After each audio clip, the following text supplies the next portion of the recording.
ঈদ মানে কি শুধু আনন্দ? ঈদ মানে কি খুশি? এটা কি সবার জন্য? কিছু কাপড় চোপড়, জামা কাপড়, ভালো ভালো খাবার দাবার, অনেক কিছুই, এগুলো মিলে কি ঈদ? আসলে ঈদ কার জন্য? ঈদ আনন্দ, ঈদ মানে উৎসব, ঈদ মানে খুশি। এটা কার জন্য? এমনও বাবা আছে তার পকেটে টাকা নেই, তার পকেট খালি, সন্তান কাতরাচ্ছে, খেতে পারছে না, অনেক কিছুই দেখে তার সহ এবং সহ্য করতে হচ্ছে। এরকম অনেক দারিদ্র অসহায় পরিবার আছে, সেই বাবার জন্য কি ঈদ? অনেক ছেলে আছে মার জন্য ভালো খাবার, ভালো কাপড় চোপড়, অনেক কিছু উপহার করতে পারতেছে না, আছে এরকম অনেক। এটা আমার দেখা বাস্তব। সেই ছেলের জন্য কি? অনেক ভাই আছে তার সব পরিবারের বা তার আত্মীয় স্বজনের বা তার নিজের ফ্যামিলির খোঁজখবর নিতে পারছে না, তাদের জন্য কি?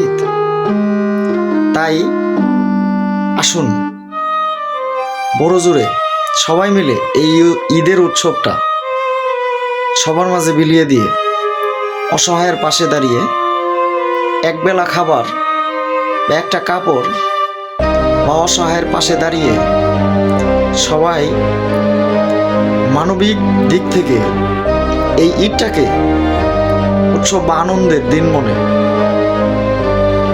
চালিয়ে নিতে পারি সবাই। তবে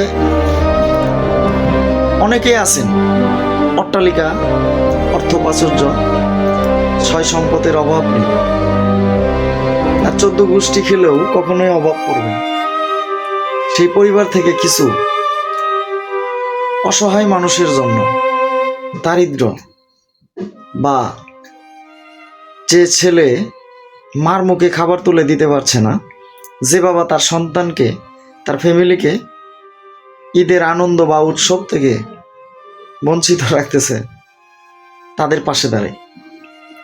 এটাই হলো আমাদের মানবিক এবং এই সমাজের জন্য একটা নৈতিকবান ব্যক্তি। আসলেই চলুন ঈদ মানে আনন্দ, সবার মুখে হাসি ফোটানোর জন্য সবাই সবার পাশে দাঁড়াই, এই কামনায় আজকের ভিডিও এখানেই শেষ করব। তার আগে বলবো, ভিডিওটা যদি ভালো লাগে সবাই ভিডিওটা লাইক কমেন্ট শেয়ার করবেন। চ্যানেলটি নতুন, চ্যানেলটির নাম দিয়েছি দারিদ্র ডায়েরি। আমি এ ধরনের ভিডিও বানানোর জন্য আপনাদের উৎসাহ বা আপনাদের ভালোবাসা, তাই সবার প্রতি ভালোবাসা রেখে, শ্রদ্ধা রেখে এবং মন থেকে, হৃদয় থেকে ভালোবাসা জানাই। যারা আমার চ্যানেলটি ভিডিওটা সম্পূর্ণ দেখলেন তাদের সবাইকে মন থেকে আন্তরিক ধন্যবাদ এবং ভালোবাসা ও শুভেচ্ছা জানিয়ে এখানেই শেষ করছি। আল্লাহ হাফেজ, ভালো থাকবেন, সবাই সুস্থ থাকবেন। ধন্যবাদ সবাইকে।